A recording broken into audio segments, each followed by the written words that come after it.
Hello नमस्कार दोस्तों। आज आपका फिर से स्वागत है अपने इस छोटे से चैनल प्यारे से चैनल एसके कोचिंग सेंटर पर। आज देखिए हम लोग क्या लेकर आए हैं, संख्या पद्धति, जो कि क्लास 9th का फर्स्ट चैप्टर है, संख्या पद्धति अर्थात नंबर सिस्टम। अब हम लोग देखिए इस पे देखेंगे संख्या पद्धति होती क्या है, इसके बारे में एकदम डिटेल से पढ़ेंगे आज। आज ऐसे हम लोग इसका इतना ऑपरेशन कराएंगे कि इसमें आपको थोड़ा भी दिक्कत नहीं होने वाली है। देखिए संख्या पद्धति। अब संख्या पद्धति को कितने भागों में बांटा गया है, तो संख्या पद्धति को बांटा गया दो भागों में। कई भागों में? दो भागों में। पहला क्या है? वास्तविक संख्या। वास्तविक संख्या, पहला वास्तविक संख्या हो गया। अब दूसरा देखिए कौन सा होगा, दूसरा होगा काल्पनिक संख्या। काल्पनिक संख्या। देखिए ये हो गया वास्तविक संख्या, ये हो गया काल्पनिक संख्या। इसे आप अवास्तविक संख्या भी कह सकते हैं, क्योंकि ये वास्तविक है तो ये अवास्तविक हो सकती है ना। तो ये देखिए जो काल्पनिक है इसको अवास्तविक भी आप कह सकते हो। तो ये देखिए हम देखेंगे वास्तविक संख्या क्या होती है और काल्पनिक संख्या क्या होती है। तो वास्तविक संख्या के अंदर देखिए वास्तविक संख्या जो है इनको भी दो भागों में क्या किया गया है, बांटा गया है। देखो इसको भी हम लोग देख लेते हैं। तो आपने शायद पढ़ा ही होगा लेकिन आपको थोड़ा पता नहीं होगा। देखिए वास्तविक संख्या को कई भागों में बांटा गया, दो। पहला क्या है? परिमेय संख्या। क्या है? परिमेय संख्या। अब दूसरा अपरिमेय संख्या। क्या हो गया? अपरिमेय अपरिमेय संख्या। देखिए जो हमारी संख्या पद्धति थी उसको दो भागों में बांटा गया है, वास्तविक संख्या और दूसरा काल्पनिक संख्या। और उसके बाद देखिए वास्तविक संख्या को भी दो भागों में बांटा गया है, पहला परिमेय संख्या, उसके दूसरा अपरिमेय संख्या। अब हम लोग देखते हैं सबसे पहले ये परिमेय संख्या क्या होती है और अपरिमेय संख्या क्या होती है। देखिए परिमेय संख्या वह संख्या होती है जो P बटे Q के रूप में लिखी होती है। किसके रूप में?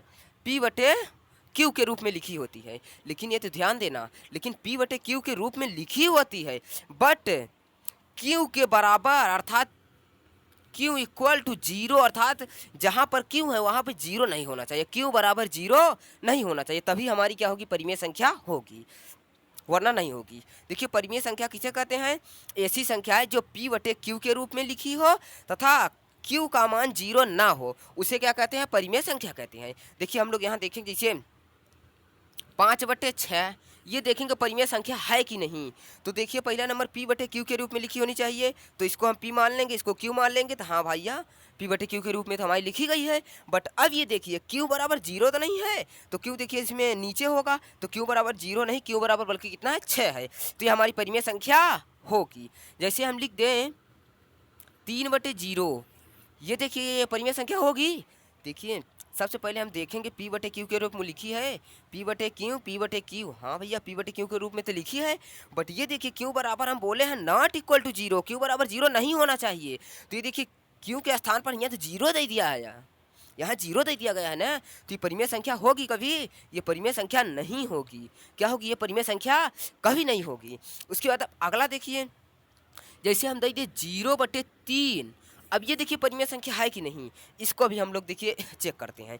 तो देखिए P बटे क्यू के रूप में लिखी है, P बटे क्यू के रूप में बिल्कुल लिखी गई है, बिल्कुल। अब ये देखिए Q equal to zero, Q नीचे वाला है तो नीचे वाला जीरो है नहीं है, जीरो जीरो। देखिए क्यू इक्वल टू जीरो था, क्यू बराबर जीरो नहीं है, क्यू बराबर 3 दे दिया गया है।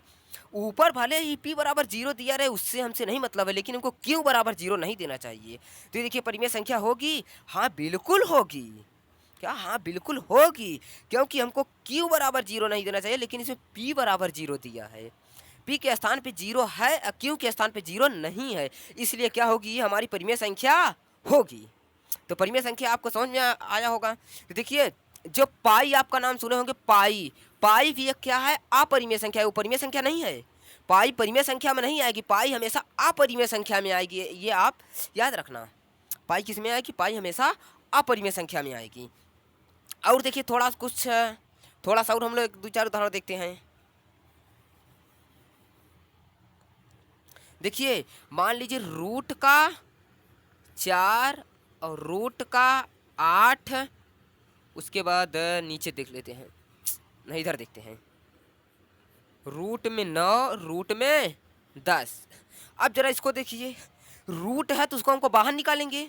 देखिए ये जैसे रूट 4 है तो हम 4 का पहले ऐसे आप 4 का खंड कीजिए तो 2 दूनी 2 दूनी 4, फिर 2 एक कम 2, कितना 2 बार 2 2 आया, तो हम लिखेंगे 2 गुणी 2। अब अंडर रूट लगा देंगे। देखिए जरा इसका जोड़ा बन रहा है का, जोड़ा बन रहा है। अगर जोड़ा बन रहा होगा तो ये बाहर निकल आएगा। आप इसको पढ़े होंगे, अगर यदि जोड़ा बनता है तो ये क्या होता है, बाहर निकल आता है। तो इसका जोड़ा बन रहा है तो हम एक ठो बाहर निकाल देंगे। क्या करेंगे, एक ठो ही इसमें से एक ठो बाहर निकाल देंगे।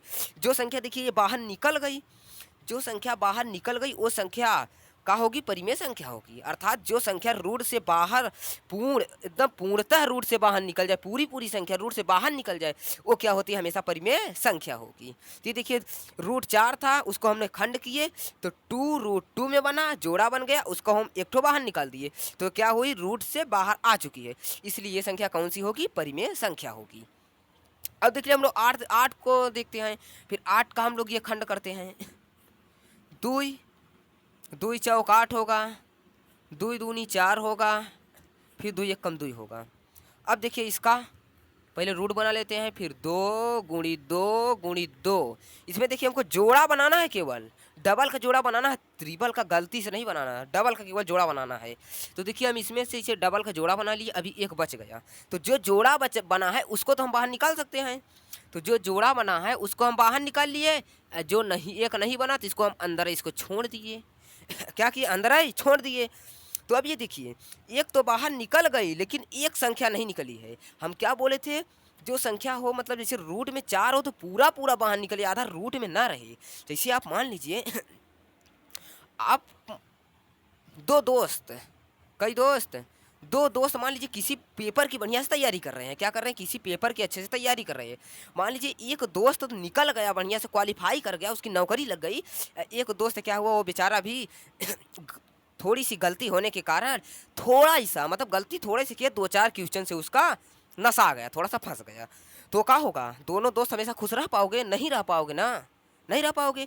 क्यों नहीं रह पाओगे, क्योंकि एक दोस्त तो हमारा क्वालिफाई कर लिया, मतलब पास हो गया, उसकी नौकरी लग गई। एक दोस्त जो बताओ बेचारा 2-3 नंबर से फंस गया। तो इसलिए दोनों दोस्त हमेशा खुश नहीं रह पाएंगे, दोनों दोस्त नहीं रह पाएंगे। ऐसा नहीं है कि जिसका सिलेक्शन हो गया वो खुश ही रहेगा, वो इसके चक्कर में मतलब वो भी इसके मतलब अपने दोस्त के चक्कर में क्या होगा, वो भी थोड़ा दुखी होगा कि यार उसका कैसे नहीं हुआ, कैसे गड़बड़ा गया। तो ऐसे इसमें देखिए, इसमें ये दोनों क्या थे, सभी दोस्त थे। ये 2 दोस्त क्या हुए, 2 दोस्त मतलब निकल गए अच्छे से अपना जोड़ा बना के। एक दोस्त बेचारा वही अभी फंस गया है, तो क्या होगा, ये अभी दुखी है। तो क्या होगा, ये परिमेय संख्या होगी, ये परिमेय संख्या नहीं होगी, ये क्या होगी, अपरिमेय संख्या होगी। क्या होगी, अपरिमेय संख्या होगी। उसके बाद देखिए अब इसको 9 को हम देखते हैं। 9 का हम खंड करेंगे तो 2 से कटेगा नहीं, 3 से काटेंगे। 3 तिरिक्का 9, 3 एक कम 3। ये तो आप निकालना जानते ही होंगे। 3 3 2 बार आया है तो रूट बनाओ, 3 गुणी 3 करो। अब इसका देखो जोड़ा बन रहा है का, जोड़ा बन रहा है, 3 को बाहर निकाल दो, बाहर निकल गया। ये पूर्णतः बाहर निकला, पूरा निकल गया है। तो ये परिमेय संख्या होगा। हाँ भाई परिमेय संख्या ये होगा, क्योंकि ये वाला देखो ये एक निकला था, एक ठो अंदर ही रह गया था, इसलिए ये नहीं हुआ। और ये वाला पूरा निकला तो ये भी परिमेय संख्या हो गया। अब देखिए ये रूट 9 था, ये इसमें से निकला तो 3, रूट 9 में से जब उसको रूट के बाहर करे तो 3 आया। उत्तर में कितना मिला हमको, 3। तो 3 एक परिमेय संख्या है। क्या है, परिमेय संख्या है। अब देखिए रूट 10 को सबसे पहले हम 10 का खंड बनाएंगे। क्या करेंगे, 10 का खंड बनाएंगे। तो 2 पंचे 10, 5 एक कम 5, कितना है 2 कॉमा 5, ओ 2 और 5 रूट में करेंगे 2 गुणित 5। अब देखिए अच्छा इसका जोड़ा बन रहा है कौठो, जोड़ा बिल्कुल से नहीं बन रहा है, क्योंकि सेम टू होगा, समान होंगे तभी जोड़ा बनेगा ना। अब देखिए 1 हो गया का, 1 2 हो गया, 1 5 हो गया। ऐसे कभी जोड़ा बनेगा, ऐसे जोड़ा नहीं बनेगा, ऐसे गलत हो जाएगा। तो इसका जोड़ा नहीं बनेगा तो इसका उत्तर हमको यही मिल जाएगा। रूट 10 को तोड़ोगे तो रूट में 2 × 5 इतना ही मिलेगा। बहुत अगर प्रयास करोगे तोड़ने का तब, नहीं तो उत्तर यही मान लेते हैं। तो इसलिए बाहर से नहीं निकला, तो ये भी क्या होगी, परिमेय संख्या हमारा नहीं होगा। अब हम लोग थोड़ा सा आगे चलते हैं, इतना आप लोग समझ चुके होंगे।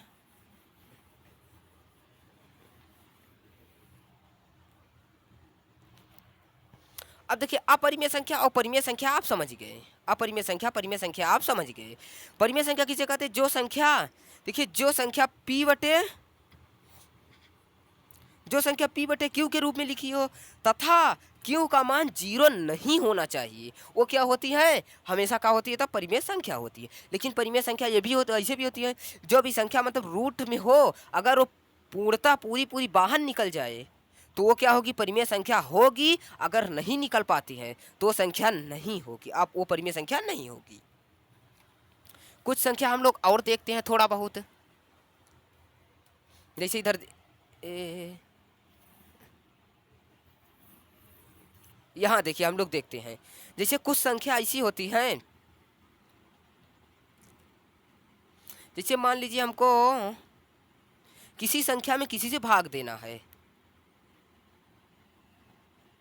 मान लीजिए एक में भाग देना है हमको 5 से 1/5। अगर संख्या बटे के रूप में लिखी हो तो हमेशा नीचे से ऊपर भाग दिया जाता है। कहाँ दिया जाता है? नीचे वाली संख्या से भाग दिया जाता है ऊपर वाली संख्या में। तो नीचे 5 है, अब भागे 1 लगा देंगे तो कितना होगा? भाग जाएगा नहीं, फिर 0 करके दशमलव बढ़ाएंगे तो यहाँ एक 0 लग जाएगा, फिर 5 दूनी 10 हो गया। क्या हो गया? 10 हो गया पूरा। उत्तर कितना मिला हमको? 2.0 2.0 मिला। इसको हम जरा हटा देते हैं, ओ सॉरी 0.2 0.2 इसका मिला। ये हम ये किए। अब मान लीजिए एक तो ये हो गई, अब और कोई संख्या हम लिए, मान लीजिए वो संख्या 2.3 आई, फिर 3 आई, फिर 3 आई, वो बार यही रिपीट कर रही है। तो इसको हम या करके ये भी लिख सकते हैं कि 2.3 पे ऊपर बार। अब देखिए आप कहो कि बार का मतलब क्या होता है?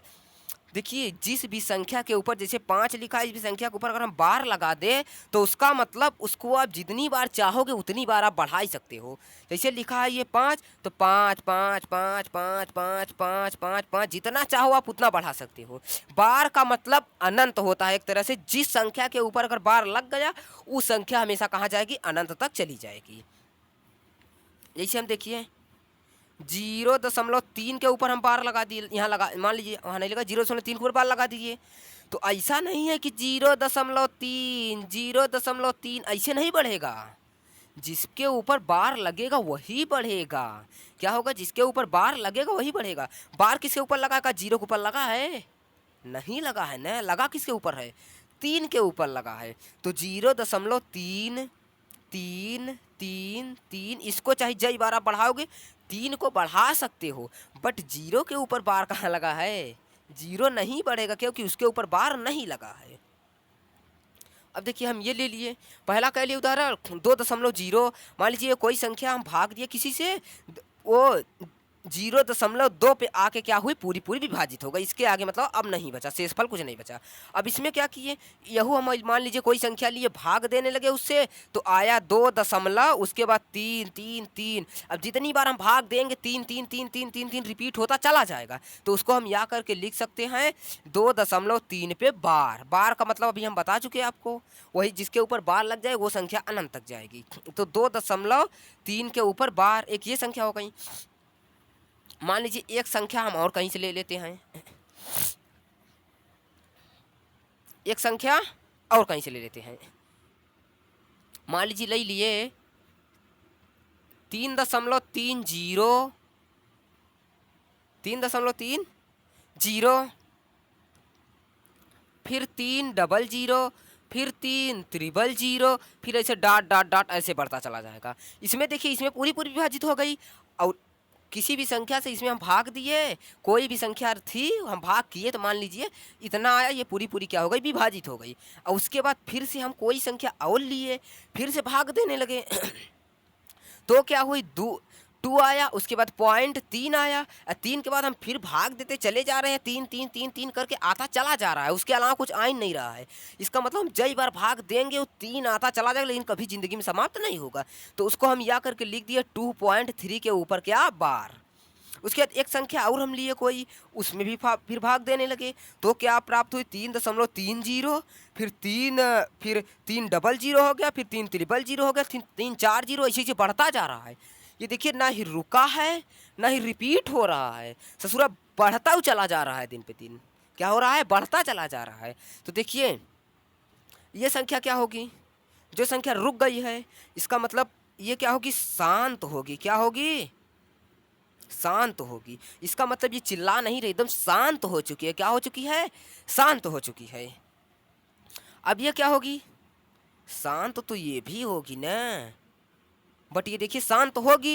ये देखिए बार बार क्या हो रहा है, रिपीट हो रही है। क्या हो रहा है, 3 3 3, क्या हो रहा है, 3 3 3। शांत तो है पर बार बार ये रिपीट हो रही है। रिपीट को अंग्रेजी में हम कहते हैं आवर्ती। क्या कहते हैं, आवर्ती। तो इसको हम लिख देंगे शांत आवर्ती, शांत आवर्ती। ये देखिए रिपीट नहीं हो रहा था, ये डायरेक्ट कट गया, पूरा विभाजित हो गया, उतने पर रुक गया, तो एकदम से शांत होकर बैठ गया। बैठ गया तो उसको हम कहेंगे ये कौन सी संख्या है, शांत हो गई। और उसके बाद ये वाला जब अगला भाग दिए तो उसमें 2.333 ये बार बार क्या हो रहा है, रिपीट हो रहा है। तो रिपीट को हम क्या कहते हैं, आवर्ती। रिपीट को क्या कहते हैं, रिपीट होना मतलब आवर्ती से कहते हैं रिपीट को। तो शांत तो है, शांत के साथ साथ आवर्ती है। आवर्ती का मतलब रिपीट हो रही है बार बार। अब देखिए शांत ये भी है, क्या है,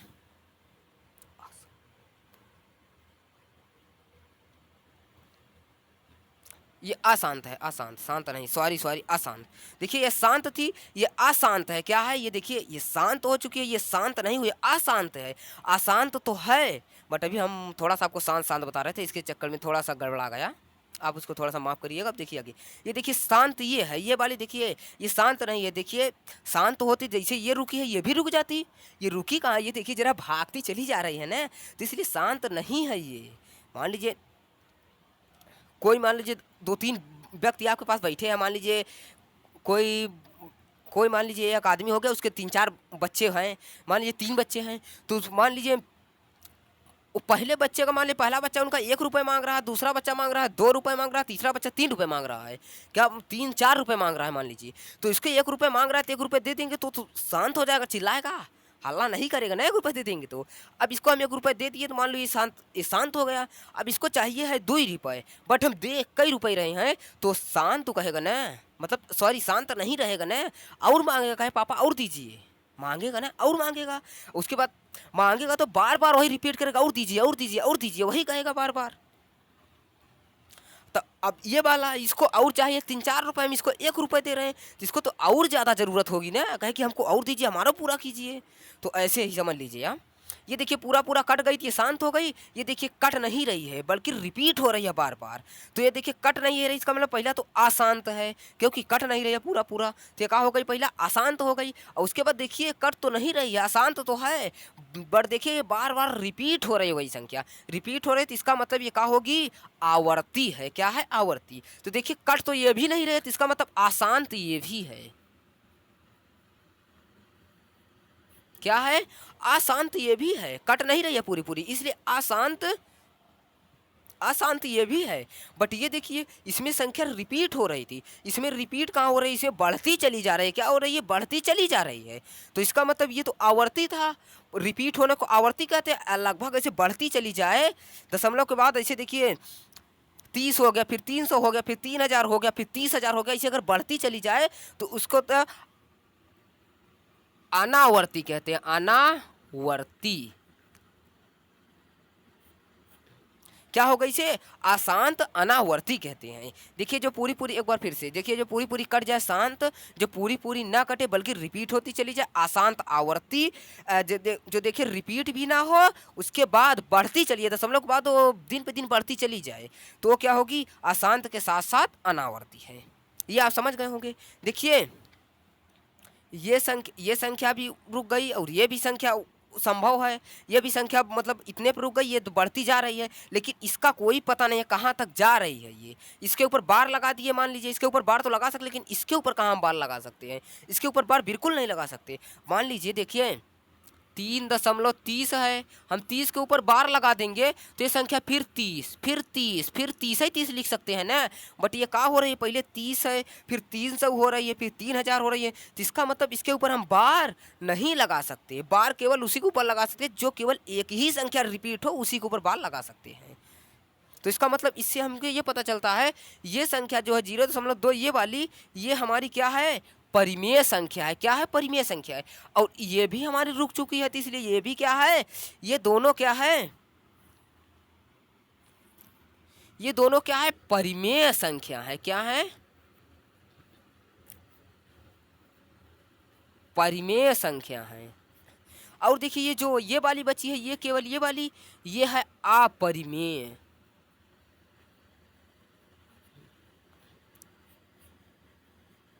क्या है, अपरिमेय।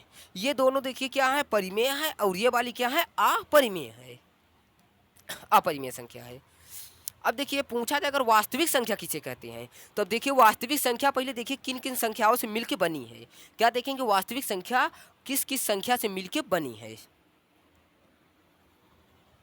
तो देखिए वास्तविक संख्या मिल किससे बनी है, पहला परिमेय संख्या, दूसरा अपरिमेय संख्या से।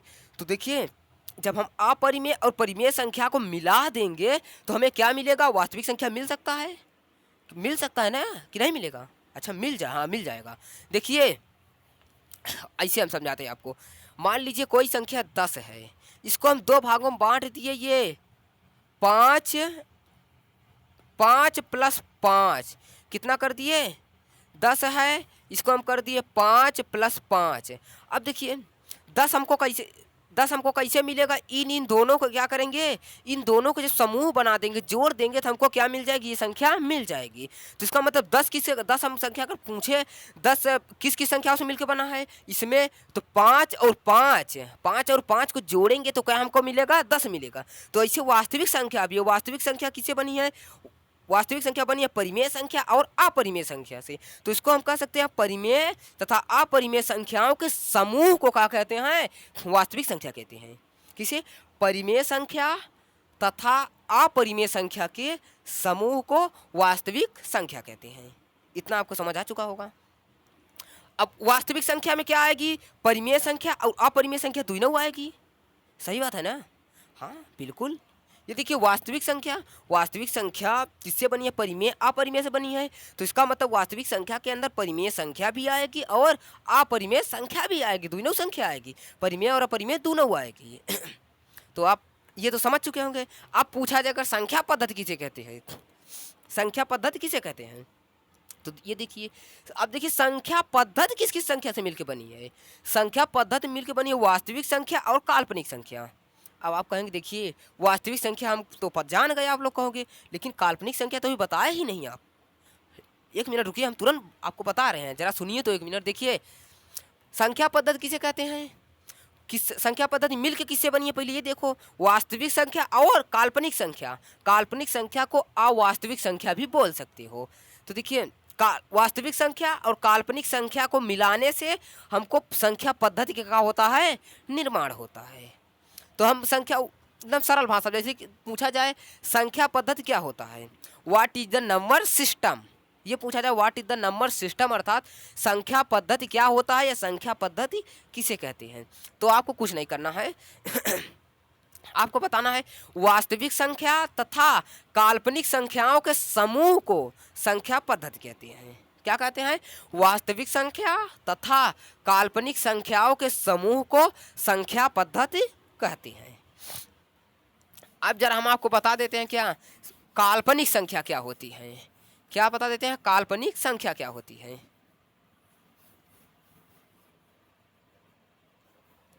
देखिए अपरिमेय संख्या आप देखे हैं, जैसे हम रूट में मान लिए 6, उसके बाद रूट में मान लिए हम 5, उसके बाद रूट में मान लिए 10, फिर रूट में मान लिए 12। ये सब क्या है, देखिए 6 बाहर कभी निकल सकता है, नहीं निकलेगा भैया, तो क्या होगा अपरिमेय। 5 बाहर निकलेगा नहीं निकलेगा अपरिमेय, 10 बाहर निकलेगा नहीं निकलेगा अपरिमेय, 12 बाहर निकलेगा बिल्कुल नहीं निकलेगा, तो ये क्या होगा अपरिमेय होगा। अर्थात जितने देखिए रूट वाली जो संख्या रूट में उपस्थित हो उसी संख्या में अगर हम माइनस लगा दे, क्या कर दे हम माइनस लगा दे, तो वही संख्या हमारी क्या होगी काल्पनिक संख्या होगी। क्या होगी काल्पनिक संख्या। देखिए अपरिमेय संख्या जो संख्या रूट में उपस्थित होती है यदि उसी में माइनस लगा देते हैं तो वो संख्या क्या कहलाती है काल्पनिक संख्या कहलाती है। क्या कहलाती है काल्पनिक संख्या कहलाती हैं। वास्तविक मतलब जो संख्याएं रूट में उपस्थित हो उसी में हम यदि हम ऋण ऋण ऋणात्मक बना उसी को हम ऋणात्मक बना दे या ऋण का चिन्ह लगा दे या माइनस का चिन्ह लगा दे तो वो संख्या क्या होगी काल्पनिक संख्या होगी। अब आप समझ गए होंगे काल्पनिक संख्या भी क्या होती है। अब देखिए हम थोड़ा सा और आगे चलते हैं। अब हम लोग देखेंगे क्या अपरिमेय संख्या अब हमको बता दिए। देखिए शांत और अशांत आवर्ती ये दोनों क्या होंगी परिमेय संख्या होंगी हमेशा। और देखिए अशांत अनावर्ती ये अपरिमेय संख्या होगी। अब हम लोग देखेंगे देखिए परिमेय संख्या अभी तक हम पढ़े संख्या पद्धति के कितने भाग होते हैं दुई, वास्तविक संख्या काल्पनिक संख्या। वास्तविक संख्या कितने भाग होते हैं दुई, परिमेय संख्या अपरिमेय संख्या। अब हम लोग देखते हैं आखिर में परिमेय संख्या के भी कुछ भाग होते हैं कि नहीं होते हैं। चलिए अब इस पर हम थोड़ा चर्चा करते हैं, इसको जरा हम साफ करके उस पर चर्चा करते हैं।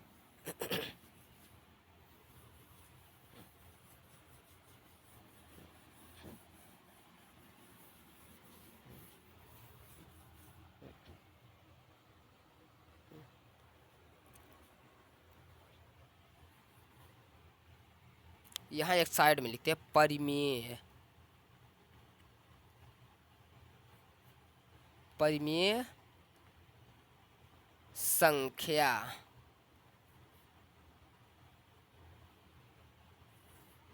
अब देखिए हम आखिर में देखते हैं परिमेय संख्या को भी कुछ भागों में बांटा गया है। तो देखिए परिमेय संख्या को 3 रूपों में लिख सकते हैं हम। पहला प्राकृतिक संख्या,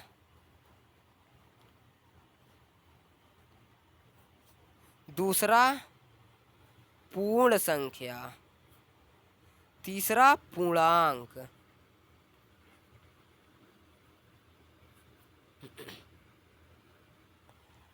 देखिए अब हम लोग ये बारी बारी से को समझेंगे क्या होती है। तो प्राकृतिक संख्या क्या होती है गिनी जाने वाली सभी संख्या। क्या लिख सकते हैं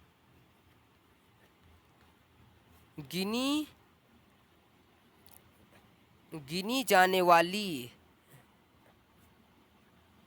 सभी संख्या, गिनी जाने वाली सभी संख्या, गिनी जाने वाली सभी संख्या प्राकृतिक संख्या कहलाती हैं। प्राकृतिक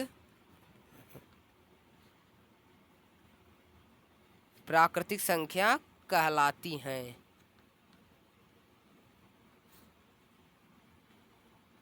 देखिए अब हम लोग इसको प्राकृतिक संख्या लिख लीजिए, उसके बाद इसको समझेंगे हम लोग। पहले प्राकृतिक संख्या किसे कहते हैं गिनी जाने वाली सभी संख्याएं प्राकृतिक संख्या होती हैं। ये तो भैया कहोगे हमको समझ ही नहीं आया, जरा समझाइए इसको बारे में। तो चलिए आइए हम लोग अब समझते हैं इसको। जैसे मान लीजिए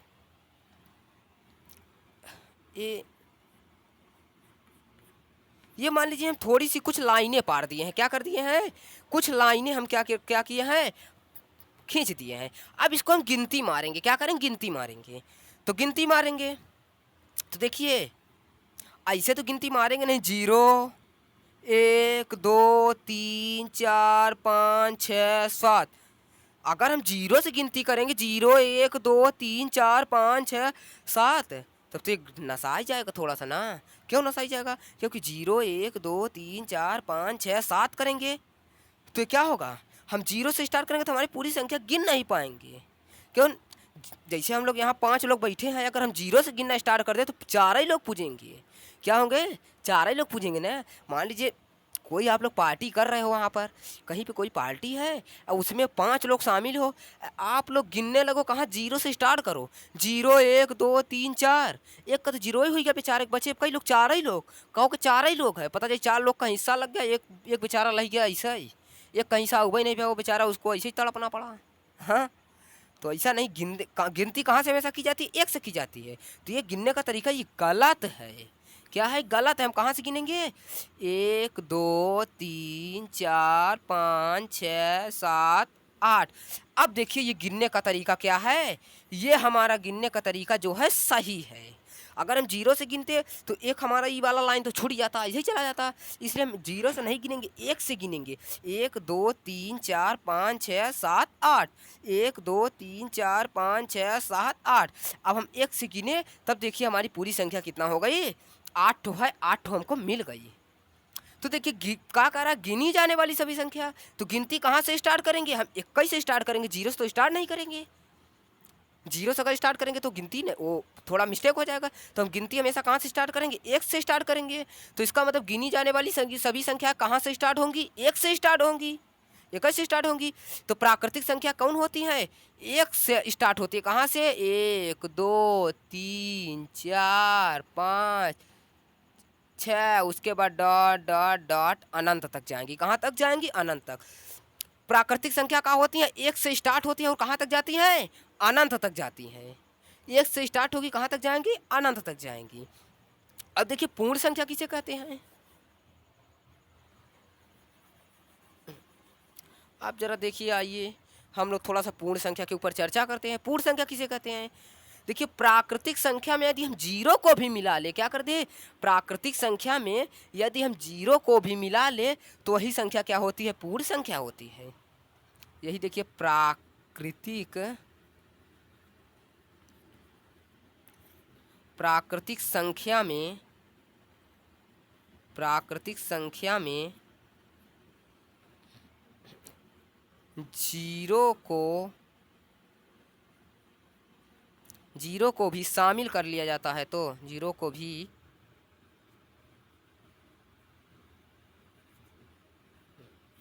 शामिल कर लिया जाता है तो उसे पूर्ण संख्या कहते हैं।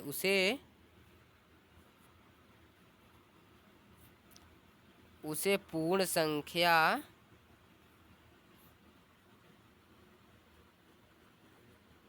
कहते हैं। देखिए क्या लिखे हैं?